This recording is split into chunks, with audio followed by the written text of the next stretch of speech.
Shalom shalom, ni Iranzi Alfred ndagusuje cyane nkwifuriza kugubwa neza muri Kristo Yesu aho uri hose. Mwami Imana akugirire neza. Uhisemo neza, karibu gukurikira ijambo ry'Imana kuri Ndaza Vuba TV. Imana iguha umugisha. Uyu munsi turakomeza inyigisho twatangiye ejo, turi kusoma muri Matayo igice cya 13, turi ku mugani w'umubibyi. Ejo twavuze ku mbuto umubibyi yasohoye zikagwa mu nzira, hanyuma inyoni zikaza zikazitoragura. Utarabashije gukurikira wakurikira kuri YouTube channel. Ahangaha Imana ikugirire neza. Uyu munsi turasoma cyangwa se turi buvuge ku mbuto za kabiri umubibyi yabibye muri iki gice cya 13 ku murongo wa 5. Haravuga ngo izindi zigwa ku kara kadafite ubutaka bwinshi, uwo mwanya ziramera kuko ubutaka atari burebure, izuba rivuye ziraraba, maze kuko zitari zifite imizi ziruma. Tujye ku murongo wa 20 aho basobanura izi mbuto. Kandi usa n'izibibwe ku kara, uwo niwe wumva ijambo uwo mwanya akaryemera anezerewe, ntagire imizi muri we, maze agakomera umwanya muto. Iyo habayeho amakuba cyangwa kurenganywa azira iryo jambo, uwo mwanya biramugusha. Yesu ashimwe cyane. Uyu yumva ijambo, ariko iyo habayeho amakuba cyangwa kurenganywa azira iryo jambo, ngo uwo mwanya biramugusha. Yesu ashimwe cyane. Uyu muntu yumvira ijambo akaryumva, ariko nta mizi muri we riba rifite. Hanyuma yagera mu bihe bikomeye, arenganyirizwa iryo jambo, habayeho amakuba, habayeho ibyago, habayeho akarengane, uwo mwanya ijambo muri we ntirishinge imizi. Umuntu umwe yigeze ngo ashaka gupima cyangwa se kureba abantu bari mu rusengero ngo arebe ese ko kaba bantu bizera Kristo, ese ko kaba bantu ijambo rifite imizi muri bo. Hanyuma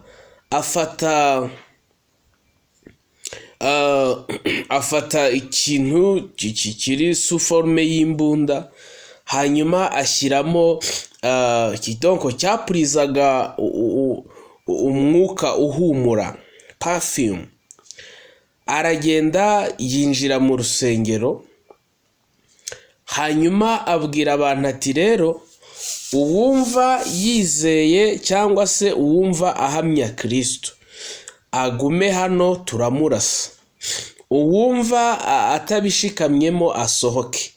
Abantu benshi mu rusengero baragwirirana, barasohoka bariruka. Hanyuma aza kongera arabahamagara, arabagarura, arababwira ati rero ntabwo mu by'ukuri nashakaga kubarasa, ahubwo nashakaga kureba ese muri mwebwe ijambo rifite imizi muri mwebwe. Yesu ashimwe cyane.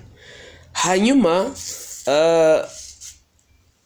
icyabayeho, yabwiye pasitoro, aramubwira ati ongera wigisha inyigisho z'igice, ongera wigisha abantu ubutumwa bizere, kuko abantu bizeye ibisa n'ibindi bintu mu by'ukuri bitari ukuri kw'ijambo ry'Imana. Buriya mu rusengero habamwo abantu b'ibyiciri bitandukanye. Icyiciro cya mbere ni icyiciro cy'abantu babeshejwe mu rusengero inyungu z'ibyo bakura mu rusengero z'ibifatika. Harimo kubera ko afitemo akazi,